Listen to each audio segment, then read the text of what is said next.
Dr. Huebner, Natural Transplants, talking about the Norwood Hamilton scale, and at this point, Norwood 2. So out of 1 through 7, Norwood 2 represents a very early pattern of male pattern baldness.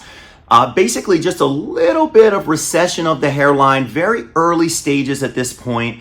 Normally not usually a candidate for a hair transplant. Usually you can closely monitor it, but at this stage, a lot of people will benefit from preventative therapies, things like finasteride, minoxidil, laser therapy, PRP. So at this point, something to kind of get evaluated, but normally we kind of wait on a hair transplant at this point. Of course, every case is going to be different, but normally just kind of a monitor situation. However, this can quickly turn into something like a Norwood 3, 4, 5. So this is something where preventatives are really the role. If you have any questions, please see us here at Natural Transplants, 844-327-4247, or visit us at naturaltransplants.com. Take the first step to better hair.